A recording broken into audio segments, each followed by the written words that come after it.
That's better. That's better. I can see all three cushions. Word. Yeah.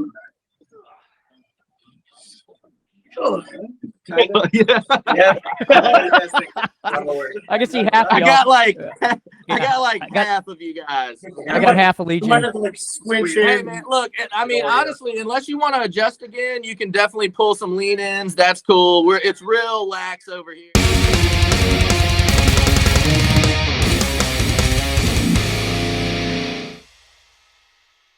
Right on. Hey, all right. Hey, so I'm Rhett. That's Mark up there. At least on my screen, he's up there. Mark, you're probably down there. Based off of who's recording, I'm recording, so that's the one that counts right now. I'm everywhere. Oh, God. I like your green thumb, Mark. You got your nice big giant ferns there. I'm Rhett. between That's two Mark. ferns. Hey, we're military grade metal. You know, we talk all things military, all things metal, all things military metal. You know, we're metal dads. So again, guys, I'm not going to apologize for my kids being shitheads. They may walk in and out, but you know, we kind of embrace that. And today we got Nameless, right? We go with Nameless. Yes, sir. Yeah. All right. Yeah. So, our sponsor is Cheater Slick Culture Magazine. So they're helping us put this thing on today. And I got Legion as the lead singer, Andrew Maston on vocals, Gabriel Francis is guitar, Corey Sunderling in guitar as well. So I'm gonna shut up there for a second and let you guys say some words. Heard. I'll actually jump in to kick it off. So one of the things I noticed, I just got done listening to the single, and it kicks ass, guys. It's a great job on it. Hell yeah, thanks, dude. Thank you, man. Yeah, it really does slam. But one of the things I noticed a couple of weeks ago, like right when we first started to talk to you guys, were there some member changes? Was there a little bit of trouble in paradise? Run us through how that went after the recording. Got it. So prior to recording, we did have a different singer. Unfortunately, his vocal style just didn't really work out for the kind of music that we were. Oh, dude, I get that completely. I totally get that. You know, like it's not. You know, it was nothing personal against him. You know, we're just trying to be picky. You know, we're very particular. You know, a lot of us in the band are perfectionists. You know, it's not done until everyone is happy. Yeah, 100%, man. Now, do you guys, when you get particular, I mean, do you guys let perfection get in the way of good enough?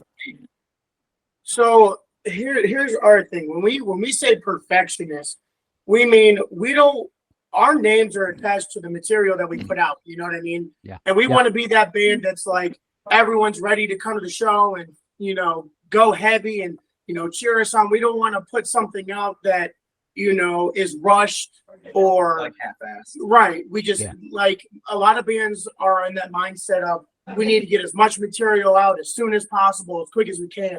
When in reality, you want to keep having that cliffhanger to keep the audience hanging on and drop bangers every single time. You know what I mean? Well, your single Clarity, man, the quality is noticeable. I mean, it sounds great. It looks great. You know, even the cover that you have on Spotify is great. Did you guys know that you have 79 listeners in Helsinki, Finland? Did you guys even know that? Crazy. Like, so we did our contribution through DistroKid, and through them, you know, you can get like super in-depth stats on the like, you know. DistroKid is great. Yeah, and it is. Like over the last like a week and a half in particular, like our Spotify for artists, like I normally keep an eye on that kind of stuff, like our members and like that kind of jazz. And like I seen that, I was like, whoa, like this is crazy. Like I never would have thought like people across the freaking ocean, you know, across the world would end up hearing our first song. It's just well, you know, my right there, that's Battle Beast, right? Out of Finland as well, right? That poster up there. And I named my daughter after Noora Lohima, the lead singer for Battle Beast. So, you know, to piggyback off of what Gabe said, you know, coming back even closer to home, we had the bassist from Amur Twitch stream our song. Ocean of Illusions, they Twitch streamed our song. Amur, man. Where the fuck are those guys at these days? I just caught Acacia Strain at Come and Take It Live a month or two ago, and I was thinking back to the Amur Acacia Strain days, man. You know what I mean? Right. But dude, how about old Franz? If you guys, he's all calling out songs. You should send something up to old Franzilla. Right, and like I always see, like he does a lot of like music react streams too. So like I don't know, like me personally, like I've been talking to a lot of people, like networking, you know, Well, that's Yeah. about you guys. Yeah, for sure. I know you've been talking to him a lot more than you guys have with me, but like it's still crazy just like in the short amount of time that like we have been a band, like we've got to experience like a lot of really cool stuff, and I'm just really Oh man, I'm gonna tell you, y'all are the awesome thing is that you're doing it the right way. Like the reaching out and talking to everybody you can possibly fucking stand to talk to. You know what I mean? That's what it takes. And you know what? I wasn't gonna say anything, right?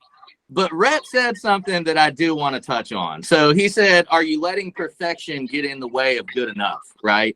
And I want to talk about that because your answer was goddamn perfect. Okay. Oh, yeah, dude. The thing about that is, and I see it here all the time when I go down to see local shows downtown or wherever I'm at catching a local show. Right. You've got the bands that clearly settle for good enough, and they do great at these local spots. They do great. They come in there, they crush it. Most of their friends are there, so the esprit de corps, if you will, is really high. And just like the vibe is right. Right. But then you've got those that clearly stand out above the rest, and it's because they take ownership of their songs and they perfect them. There's the good enough level and there's the perfectionist level, and that perfectionist level accompanied with the attitude that lets you reach out and talk to everybody, that's what fosters success. Exactly. And you know, to piggyback off of that too, just yesterday, we actually just got back into the studio. We're working on our second single.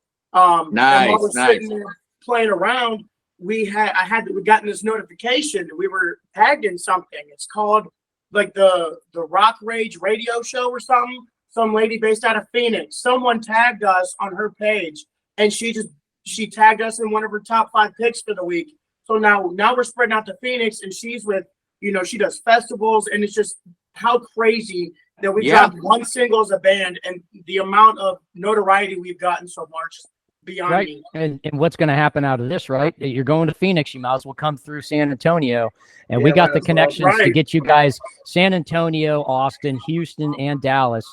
You know, so not Houston yet, okay. But Dallas, Austin, and all over San Antonio. We definitely have those. Yeah, you could fill a couple of weeks just in that area as you start to build out your tour. Right. And you know, coming from Ohio, right? You guys are in Akron or thereabouts or something? Or? Yeah, so like most of us are from the Akron area. Okay. I live in Stowe, which is not too much. Did you guys go to the For Fear Itself show that came through there? No. They're playing out here on May 15th, man. I'm really excited about that. And then we booked them a follow-on date, or actually, I say follow-on, but it's 2 days before. We booked them a date at the Deco Ballroom on the 13th. But Rhett was out in Akron like a day after that show. I'm like, fuck, dude, I wish you could have. Yeah, because I'm going to be up in Akron again there at Canal Fulton. That's where my family's from.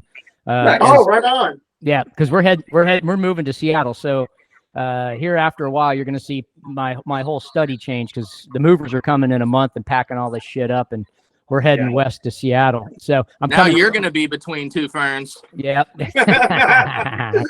So hopefully, I don't know. Are you guys got any upcoming live gigs coming on right now? Or? So where we stand right now, and again, it goes hand in hand with the perfectionist thing. We don't want to rush our music. Like I said, we're working on our second single right now. We're hoping to drop it within the next month or two. And then after we drop the second single, we want to finish off the rest of the EP, and we're hoping to start playing shows by the summer of next year. Okay. Nice. And how many songs are you going to go on that EP? You're going to go the standard 5? You're going to do? We're doing 7. So there's going to be 6 songs and an interlude. Okay. Nice. So like 9 songs, so we have an interlude, and then the back half is another 3 songs. That'll honestly 7 songs with that interlude. That'll be a good set list too, and leads me right into like one of the things I love to talk about on here, guys, is the local scene from where you're at. You know what I mean? Right. We're booking all these bands out here from all over the country and just picking their brain about. Honestly, I think the most interesting one so far has been Baltimore, dude. That scene out there is ruthless. Yeah, I've heard some like it's pretty hardcore out there from what I've heard. Dude, and it's massive, man. It's growing, and it's just like it. But yeah, it's violent sometimes. I was gonna say, and like I think what's really cool right now is like the metal scene as a whole. Like we're growing right now. Yeah, you know? And I think that's just due to COVID. You know, we were pent up for 2.5, 3 years. You know, we didn't go to metal shows. We didn't, get to, hop into a mosh pit and, have that outlet for, how, exactly. And so like, it's crazy. Like Lorna Shore, like there are over 1 million, listeners on Spotify monthly. We're a deathcore band. That's massive. That is freaking huge. Like, freaking kudos to them. I hope to do that one day. But, we got to start somewhere. Hell yeah, you do. And you got to, but even more importantly, you got to start somewhere, sure, but you've got to keep that mentality. Right. You know what I mean? And it's just, I'm telling you, I just saw some sort of alarm for great turnout. I guess there's a shitload of shows today. But dude, yeah, it's too easy to turn that off. Like you get to playing your first couple local shows and you get drunk as piss. You know what I mean? And the next thing you know, you're making friends and now you're just the damn it, I can't think of the word, and it's not local. You're the every Saturday night at the same bar. You know what I mean? Right. That was my old band. Oh yeah. Hey, but it's good for practice, right? I mean, it's all too real. You can get sucked up in that shit. So I really like y'all's single. I think it's really fucking good, and it hits hard where it needs to hit hard. You know what I mean? Hey, so Mark, I just hope y'all keep that mentality. What's up, dog? Hey, I can hear you and I kind of talking through their speech. We kind of already gone into the style and genre of your band today, but kind of like, okay, as you guys came together, how have you guys kind of changed and morphed over your relationship as you guys met? And then also let's just talk about how did you guys meet and come up with this name, Nameless. All right. So, a little bit of backtrack. So about this time last year, me and Legion, Zach, whatever you want to call him, Legion. we were in another project that we were calling Expiate. And that's where a lot of these songs came from. But some, things didn't work out. So we just kind of put it off to a halt. A couple months down the line, I was really like, hey, like we have these songs, let's just frickin' do it. So we just said, fuck it, we'll send it from there. So then we ended up talking to a couple people. Like I said, we had a different singer too. So like that had happened. Eventually, I was like, well, we need another guitar player. So I hit up this guy. High quiet guitar player over in the corner. I just play guitar. That's what I do. Yeah, but he's damn good at it. Don't let him fool you. Fuck yeah, he is. But That's me and awesome. Courtney, we jammed together. We wrote a couple of songs together for 7-8 years ago. Oh yeah, so yeah, that was fucking forever ago. But so eventually, we all kind of clicked. We got our new singer Andrew, and then here we are. Nice. And then in terms of the name, so when we got this new group of guys together that we got now, we couldn't decide on a name. We were mainly, it was a lot of back and forth. We had some ideas brewing around. And I mean, if you look at our Facebook page, the background picture, that's actually the title of our EP that we're writing. It's called Seventh Circle. So we were debating on really where we wanted the name to go. And since we couldn't really decide on a name, we're like, hey, we've been nameless for how fucking long now? So we just stuck with the name Nameless. It just stuck. I knew it. I knew there had to be like a thing. That's actually pretty cool. That's pretty cool. I like that. Thank you. I like that. And it segues. That was a great question to finish off my question that Rhett Vakend. So check this out. The local scene in Akron, right? That's what I want to know about. Like, I don't think it's any secret to anybody that's watched our podcast that I came out here to San Antonio and just had my fucking mind blew to shit, right? Right. So it's gotten me an interest. Like, out where you guys are at in Ohio, how's the local metal scene out there? I'm gonna tell you like this, man. The scene in Ohio is one of the craziest scenes that you will ever experience because there's a couple factors that go into it. Normally, when you go to a metal show, one of the number one things to expect is to get in a fucking mosh pit. You know what I'm saying? So when you think of a mosh pit, right, you just think of, everyone just kind of hopping around in a circle. Let me tell you, Ohio is like fucking turning a hot dog on in a blender with water. You're going to get, if you don't walk out with a bloody nose, you did mosh pit in Ohio, right? Nice. But at the same time, there's just so much love for one another. As soon as someone's down, 6 people are right there picking them up.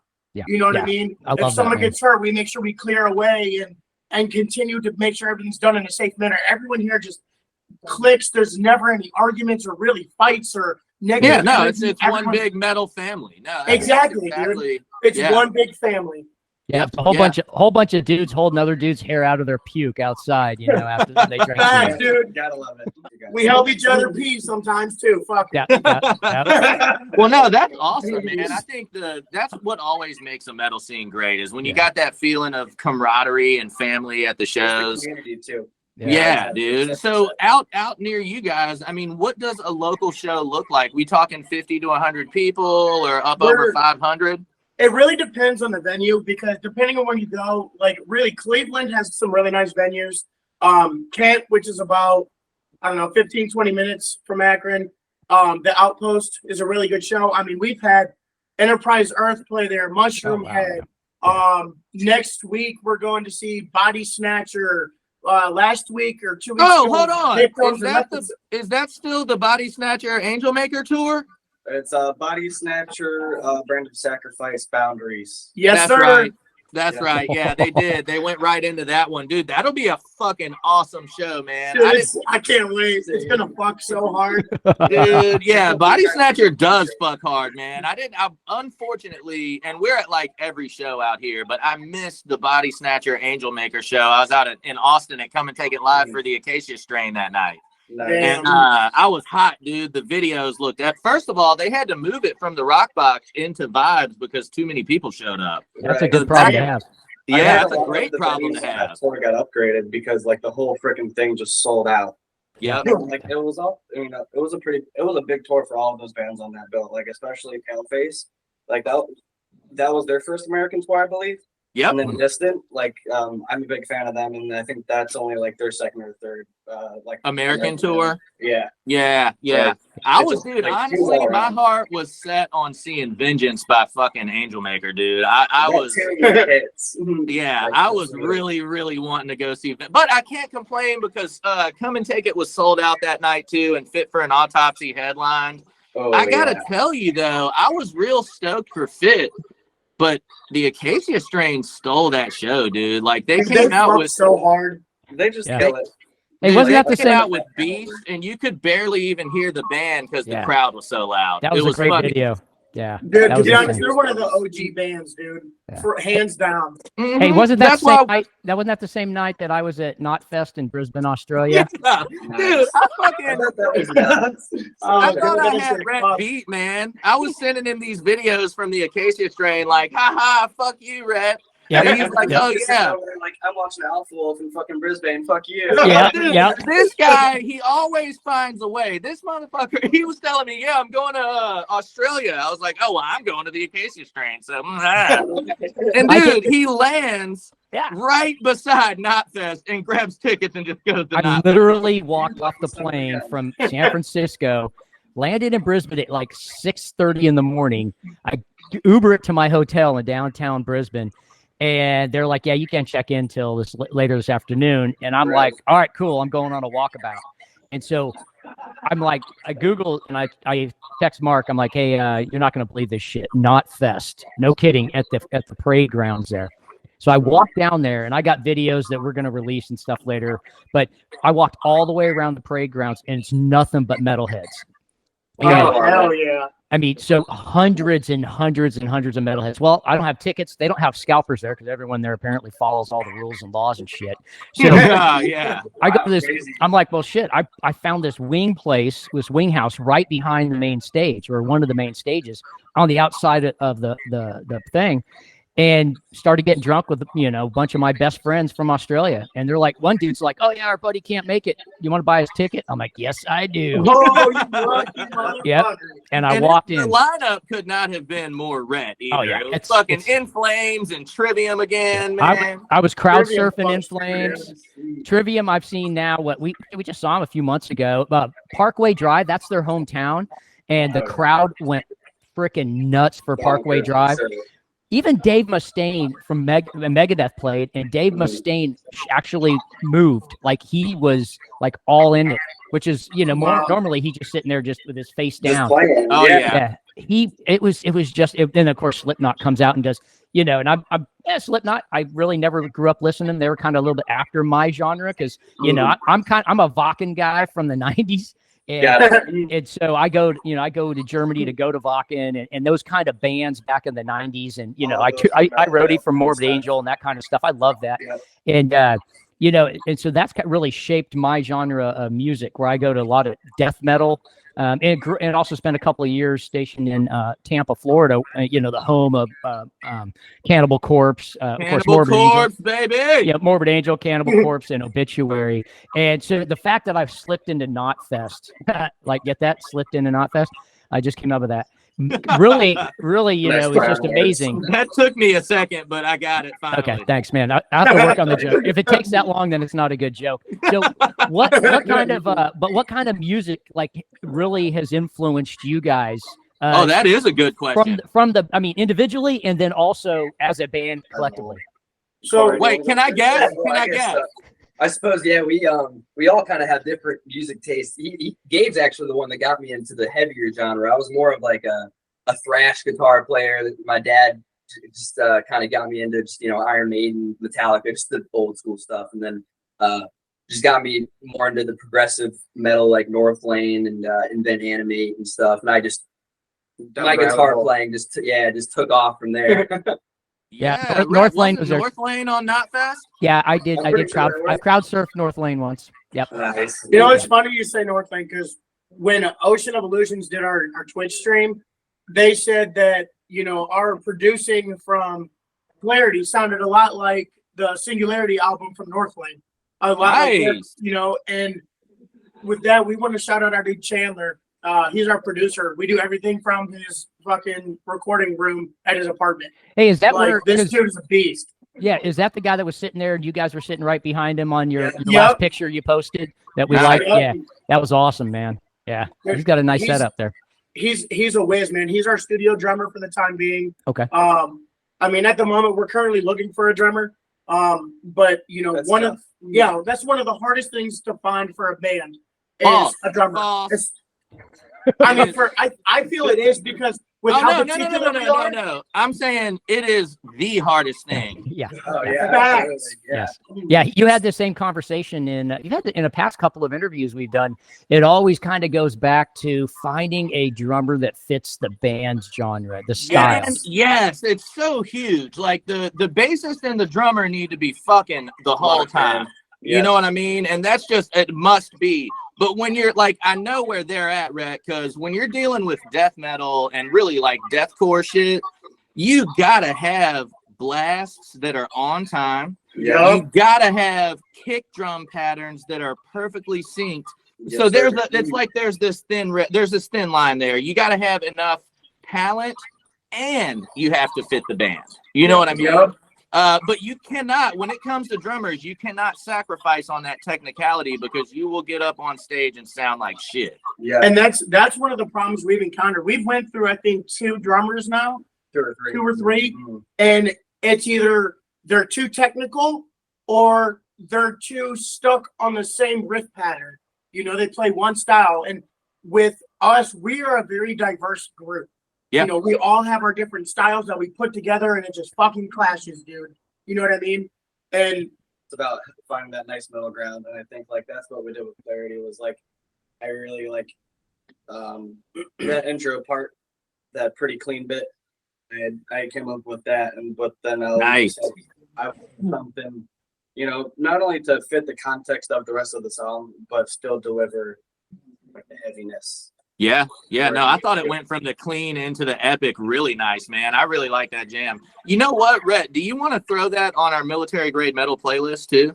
Oh yeah. In fact, I think I already added you guys, but if not, it's a good one to add, man. It really fits the genre fits everything else on there. You know, and one thing, at least for me, that I'm big on is that element of surprise. You know. And to give you guys a little bit of insight, Clarity was written in G sharp. we're gonna play probably one more song in G sharp, and then we're actually dropping down to F sharp.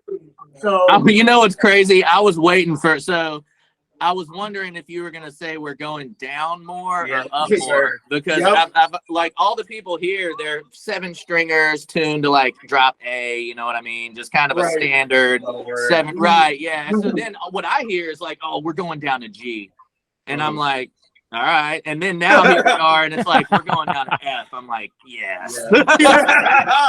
Yes.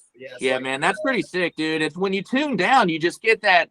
Where you make your money on the down-tuned guitars are the breaks, dude. When you really want it to hit and just be dirty and fucking evil, dude. Yeah, just fucking. Hey, I just added the song to the military grade metal shred list, and then I'm gonna actually, I got you guys set up to do a daily dose of metal bit, so I was gonna play about 45 seconds of that song on my daily dose of metal.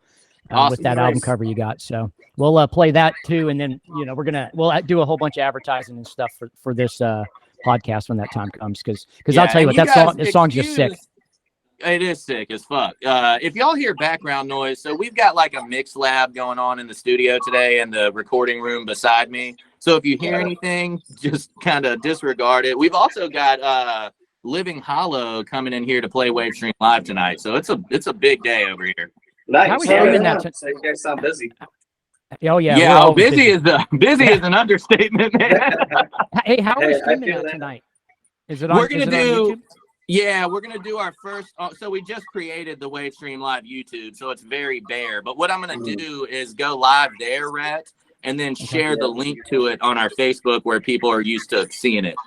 Okay. So if you guys want to check out, kind of get an idea of how we do it. I mean, you could go to our Facebook page, Wavestream Live, and be able to see past concerts that we put up in our studio. If you they're all on there. Yeah. So it's I'm definitely shouting you guys out too, man. Like you guys. So we were supposed to have another podcast yesterday, and one of my things is I'm very professional when it comes to talking to other people.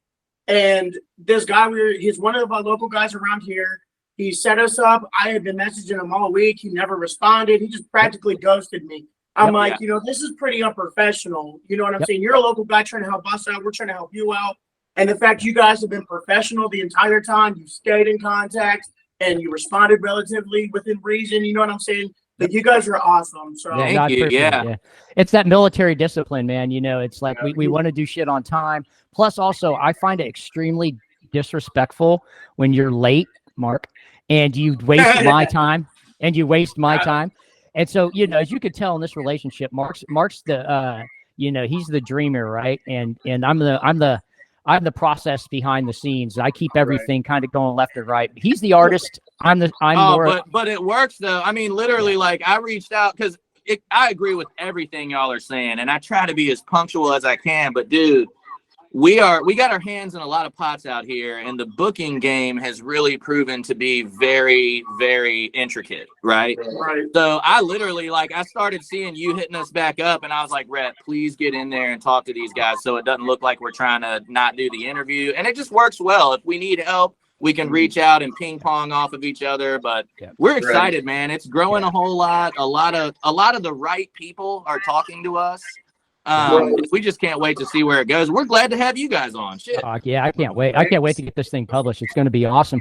And as we kind of went off on this tangent because that's what we do here, right? And, which is just fine. That's why people want to watch us and listen to this kind of stuff. So again, going back to those influencers and who, getting you guys into the style. I know we kind of started with the music, was talking about some old school Iron Maiden and started shifting back.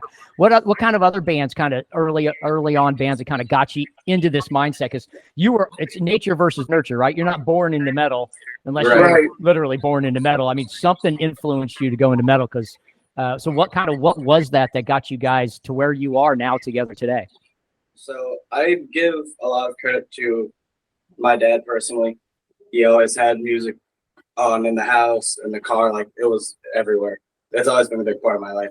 Yeah. And growing up, it was a lot of, Sabbath, Led Zeppelin, that kind of stuff. And then, I grew up, around, I was born in 95. So I'm, around then. It was a lot of Disturbed, Godsmack, Linkin Park, all those all that kind of wave of new metal and that kind of stuff. Eventually, in middle school, I got into heavier bands through a buddy of mine. Acacia Strain, Chelsea Grand, Whitechapel, all of those my school bands. And then it just went even further and further down the rabbit hole as I got older. A couple years back, you would not find me listening to a lot of the bands I do now, Counterparts, Kublai Khan, a lot of those more hardcore style kind of bands. Definitely got into a lot more stuff like that. Oh, dude, Kublai Khan comes out here and fucks it up, man. Oh, I'm sure. I'm so jealous. I got to see those guys. Yep. I know. Dude. For me, so music's always kind of been my savior. I've always been that outcast kid in school that no one really fucked with, and my grandma, who I was really close with, passed away when I was young, and I went to this really dark state and discovered Linkin Park.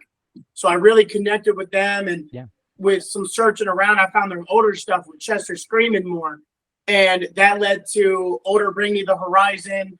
And then I actually met Gabe. He was in a band called Inside the Riot, and they were pretty big local band around here. And I got on stage with them one time and performed, and ever since then I'm this is what the fuck I want to do for my rest of my life. Yep. Guilty. Yep. I muted out because we got a little loud out here, dude. I can sympathize with you there so much. I just watched that dude fucking punch that other dude across his face, and now there's blood and shit everywhere.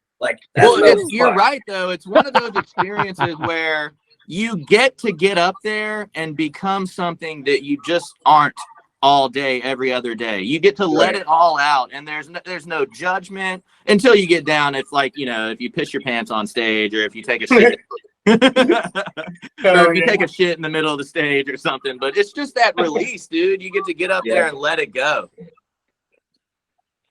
Yeah, dude. I mean, the love of music is so large for me. I mean, this is never a good idea, but my buddy's band, they had a vocalist, and they booked a show, and their vocalist canceled literally 3 days before their show. So I literally stepped in and improv an entire fucking 25-minute set of vocals at this show. And I mean, not to toot my own horn, toot, but I fucking killed that shit. And that's what really proved to me that, this is my calling. This is what I'm destined to do. This is what I'm good at. And I mean, I'm about to be 30 years old this year, man, and I'm still trying to get a band off the ground. So I'll be damned if anything stops me. Don't feel bad, brother. Yeah. Hey, if you're passionate about it and you work hard at it and you're disciplined, that's the key, right? It's a lot of people are passionate about it, but some of the people they just want to be the artist, and they don't want to do all the hard work that it takes for, to put the band together, to do things that matter. All that hard work behind. I mean, that's why so many bands, just kind of hand it over to a record label, and that record label owns all their music, right? There's a lot of hard work that goes to getting all that stuff together. And those of you guys that have that discipline, you can see the bands, the biggest one is Trivium, right? Hands down, Trivium. Matthew Heafy works hard to make Trivium as great as it is. Working. That man is working and then working again. Yeah, and that's absolutely. You got that mentality, and that's what's going to get you through, right? Is that hard work and that constant drive, because this is Mark's and my passion, right?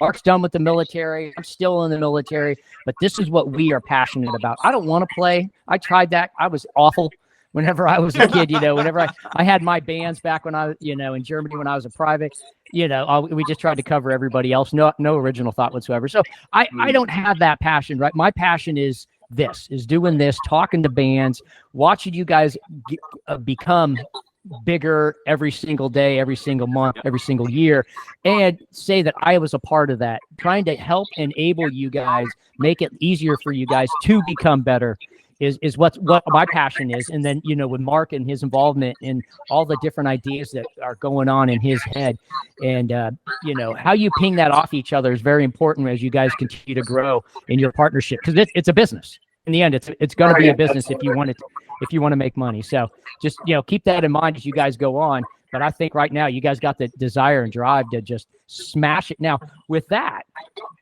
okay, what are you guys going to sound like in 5 years? Because you're not going to sound like this. That's a good question. And I think a lot of it really just comes down to we're gonna write whatever the hell that we want, you know, because at the end of the day, like it's for us. You know, we do want people to hear it and we do want to entertain people, but you know, our music is a product of either one, how we're feeling, you know, at a certain day or time, or two, like we want to tell a story. And I don't think we're quite there yet. Like we're still like, you know, we're still in the very early days of the band. You know, Well, like we do have some ideas for like our second EP, but you know, we're not really worrying about that right now. Yeah, We're yeah. just That'll really come, man. focused on, you know, Yeah. making sure these 7 songs that we do have are just immaculate, and we are super, you know, proud of it, and everyone's on the same page with it. And that, Nice. Right. Yeah, I think I'd that's say that too, genius. you know, and like you got two kinds of bands out there. You know, you've got the people that want to book and play as many shows as they can, but the problem with that is you literally sell yourself out and play yourself out.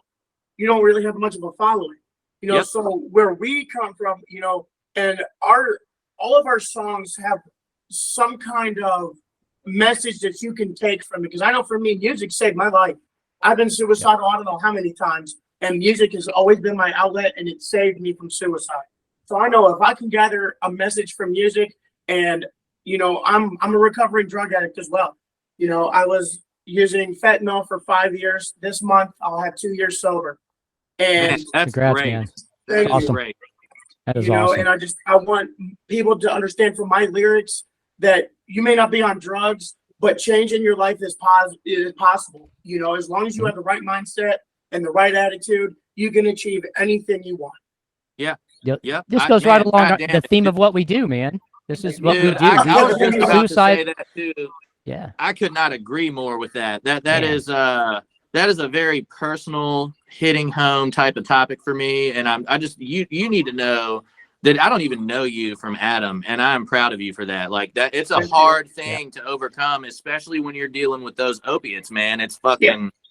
It's tough, dude. It almost feels like you can't do it, but then you do, and you see what's on the other side of that. And it's people underestimate that feeling of hopelessness. You know what I mean? Right. But dude, I'm stoked for you, man. Keep that up. If nothing else, keep that up and keep bettering your life.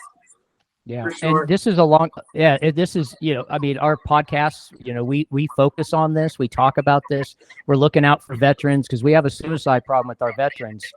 Very big. Very big. A lot of drug addiction. You know, we just lost some close personal friends very recently to suicide, both veterans and on active duty. And it hurts. It hurts really bad. You know, it affects more than just you, more than just your immediate family. It affects that entire that entire community that you built around you. It affects them. So the fact that you're able to do this and come on to this show, it makes it even better that, you know, you're another example of, hey, work hard and there is hope. So thank you, guys. Yeah, I really do appreciate that. Yeah. And that's going to, again, if you don't mind, Rhett, I haven't talked about this yet, like on something that I know we're going to air, right?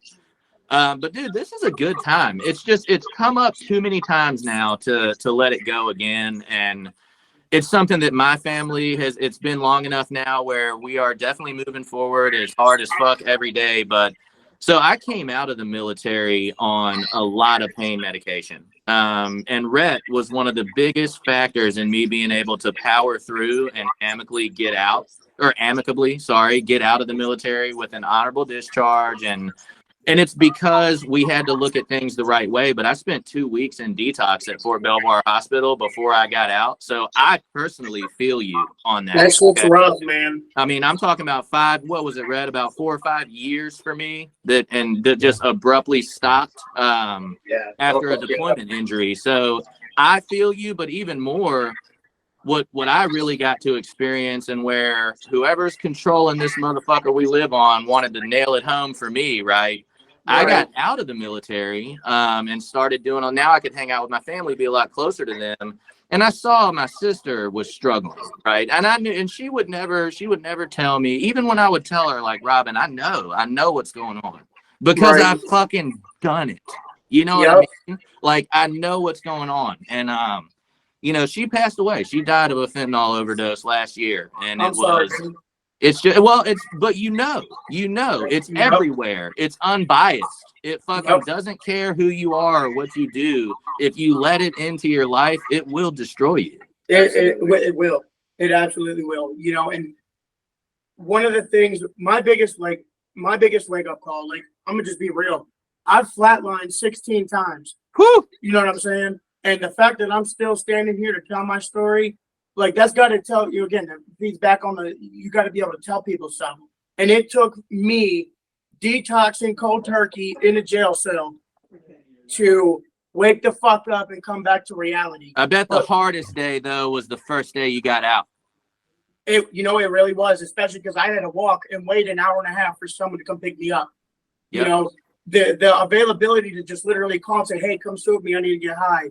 You know, but towards the last couple of days, weeks that I was locked up, you know, my changing factor was people, places, and things. I cut every old person out of my life. I came out with a solid plan and I stuck to it. Yep. And now here I am 2 years sober, about to have a vehicle. I've got a job, a roof over my head, and the most amazing band and group of guys and family that I could say that I've ever had. Yep. Yeah, you get to pick and choose your family. You're stuck with your relatives, right? So, you know, as long as you pick and choose properly, and you know, right now you guys got something really good going. I see a lot of potential in this. Yeah. Absolutely. Well, and dude, this is not an easy market to navigate that type of shit. Like, dude, you start talking about, you got to be careful, especially you go out to shows and you're talking with bigger bands. I don't bring up drugs because I don't know what they're into. You know what I mean? And I'm not here to bash on anybody, but if it gets brought up to me, I'll absolutely elaborate. You know what I mean? Anything I can do to maybe help someone in some type of way, I'm just gonna do it. You know what I mean? But it is tough because in the metal scene, man, you might walk out back and see somebody throwing one in the veins right before the next band. You know what I mean? That's scary. It is, but you know, then you see them inside in the pit and they look like they're having the best time of their life. And it sucks because it's a catch-22. It's like, yes, if you come up to me, I will talk to you however you want me to, right? Like, if you want to go deep on it, we will. If you don't, we won't. But it's just everywhere. Yep. Yeah. Absolutely. You know what I mean? It's taking everybody. Yeah. And how does that influence your writing of your songs? And kind of what is the process of you guys when you go in to write these six songs in an interlude? How do you guys like? So lyrically, with me and Andrew doing vocals, we really want to do a collaborative writing process where we want to work together. We want to write the song together. We want to structure together because especially when you have two vocalists, it's a little tricky. You know what I'm saying? Especially in the writing process. But me and him just click so well. Like with Clarity, he learned that song in 2 days and recorded it in 2 days and killed it. You know what I mean? Nice. So that's how I know, I'm like, this is the guy we got to have. Yeah. And so what we pretty much do for this first EP, a lot of the basic foundation Gabe had already written, and like we said, we brought it over from XP.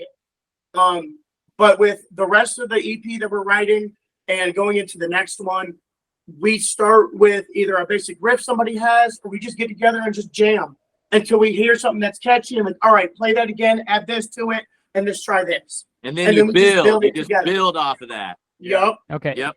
Now the songs that you guys have already written, or just as you're going through your writing process, are you starting you're starting with some lyrics, like you're writing some lyrics out? You start with a drum, like a tempo. Do you guys start with a bass? Is it the bass? Yeah. Is it the guitar?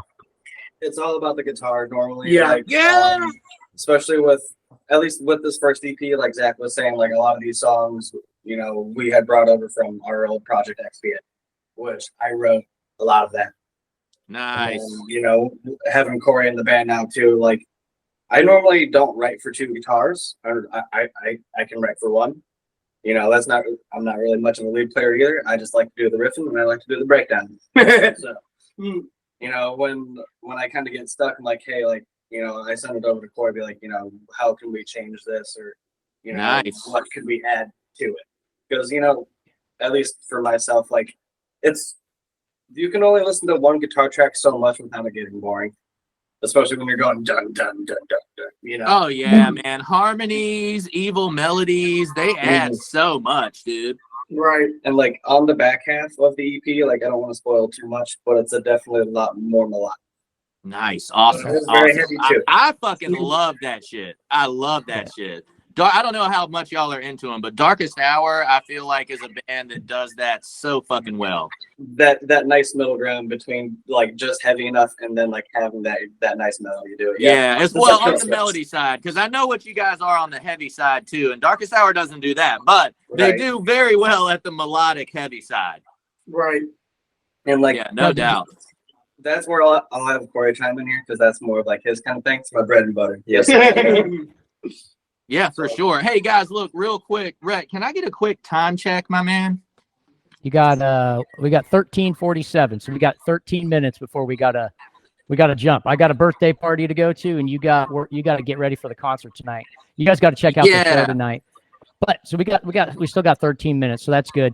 Hey, so Corey, as you're kind of figuring this stuff out, how do you guys get over your mental roadblocks, right? You know, you just hit that plateau and you're like, I can't think of anything either. You just kind of throwing it back and forth to each other. And I guess for me, I mean, since our schedules are a bit different, like we get together when we can, but like for me, when I have kind of like a writer's block, I'll just kind of put the axe down for a minute, and then I'll just start listening to similar bands or music, and then I'll just like hear what some other bands are doing and just kind of techniques and stuff. And then something will click. I'll hear something and it'll click and be like, all right, well, maybe I'll try that technique or try something different. And then I'll pick up the guitar again and there it is. Just like we did with Beatdown, like you had changed up like a bunch of the rhythms because you were listening to like listening to like some boundaries and like that kind of stuff. Oh yeah. So we're definitely like, I think, and that's also one thing, you know, like I was saying earlier, like we're gonna write whatever the hell that we want. You know, whether it's like, you know, a hardcore beatdown kind of song or, you know, Clarity or, you know, like a progressive genty metalcore kind of song, you know. Yeah. It's going to be whatever. And something that I think really helps us do is that everyone is a fucking god at what they do. You know what I mean? Like, well, no, I mean, he's got a good point though. It goes right back to that drummer conversation. You have to believe in your band. You know what I mean? And in order to do that, because my man, I got to tell you, I'm exactly like you.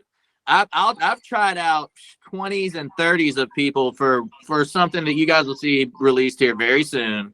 But you have to feel it, and the amount of actual talent has to be there. You know what I mean? So I totally feel you, man. There's no better feeling in the world than when you click with some legitimate, talented musicians. Oh yeah. And I mean, it's really to kind of add on to that. That's why I wanted Corey in the band, just because, like, you know, like I said, me and him, we've jammed before. We wrote a couple of songs like some years ago. Like, I would not want to like another guitarist. Yeah, you already know how to play with each other. Yeah, dude. So and then also, yeah, you might want to rephrase that, Mark. Right, like he definitely, exactly. He definitely is a little more picky on me, but I think whatever the hell he does is always fucking fantastic. Nice, yeah, yep. That's great. Yep. Yeah, you have to have that because it also, I guess, you know, the diversity, how you deal with adversity is really going to be key. Is key in any kind of, you know, business venture, band venture, relationship period. And how you speaking of adversity, how are you guys? Do y'all have much like scene controversy? So, not really. I mean, we have. Well, let me finish. Let me elaborate. Yeah, it's not like the norm would be. And I think a part of that helps is that we all know each other outside of this band. You know, we had a prior friendship already built and a ground and foundation already built. So I think that really helps with us being in the band because we know how to work through our problems and complications. It's all about communication. Exactly. Yep. And honestly, you've got the age. Like, I know that might feel sometimes like you're the older dudes. I'm 35, by the way, so I totally get it. But dude, age comes with a little bit of experience. You know what I mean? And it's not a bad thing. Like, I want to say, maybe it's just because I'm fucking old. I don't know. But I want to say that, like, the 30s are the sweet spot, man. Yeah, I agree. You know what I mean? I mean, I went out. I go out and see guys in bands that are 30 all the time. Fit for an Autopsy, they're in their 30s. Yeah. Acacia Strain, they're in their 30s. I mean, and like those guys too, they've been doing it for 20 years, so like they've definitely earned it. Yeah. Oh yeah, like y'all brought that up too. That I swear, man, in Muir, I don't know what the fuck happened to those guys, but we used to ride in a souped-up Monte Carlo to high school, and we were blasting gin and juice, the Acacia strain, and a Muir like every fucking yeah. Oh, you guys are so young. Unbelievable. Yeah. That's like, dude, I was blasting 6 feet under in Cannibal Sea, baby. Well, that's absolutely 100% true. The same year that you guys, I was in the Army. Shit, I was in the Army whenever you guys were born, right? You So, probably were. Not for me. When were you? When did you join, Rat? I joined in 92 and I was in Germany of all the 90s, man. I was born in 93. I was born in 88. Oh, and hey, guys, look, I hate to cut it short, but I'm getting a call from the lighting guys, Red. I got to jump off of here. Yeah, all right, I'll close it out with it. Thank you. It was great meeting you guys. Hang out with Red for another couple minutes. He'll close us out. But hit me up on Insta, and we'll start planning future stuff. Okay, all right, bet. Later, dude. Have a good day. Yeah, hey, thanks a lot, guys. I really do appreciate this. I do want to close this out with like, when are we looking at the album release date here for this new EP? So we're looking, I don't want to make any promises, but probably towards the end of the year. Okay, that's cool. Is there anything that we really missed that you guys wanted to get out there to the audience? Not really much. Really just check out our Spotify. That really, in turn, that really kind of helps us out. We're still trying to build our fan base and, build our following. So yeah, our Spotify is something we're really trying to push right now. And then if you did want to really help us out, we do have Clarity on Bandcamp for $1. It's also $1 on iTunes too. So if you want to directly support us, all right, come back to us. Perfect. And then all of our socials: TikTok, Instagram, Twitter, Facebook @NamelessBand. So, okay, it's all at Nameless. Yeah. We'll and I'll start putting that stuff out. I'm just going to start sharing your shit on my personal Instagram and Facebook. Also on the military grade metal stuff. All right, you guys have a great time, and I'll be talking to you soon. All right, man. Have a good one. All right, stay metal.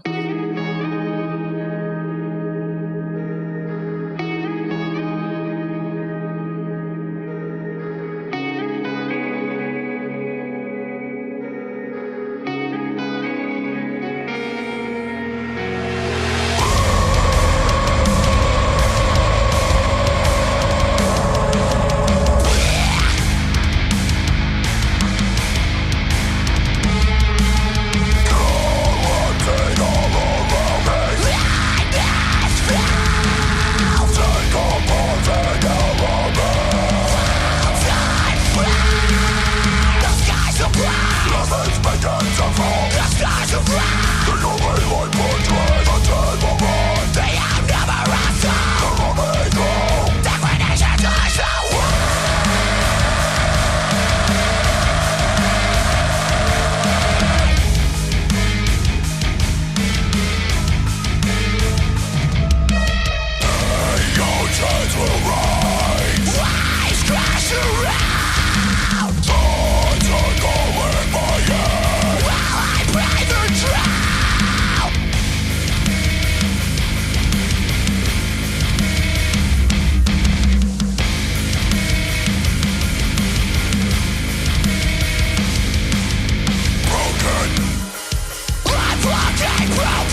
hell.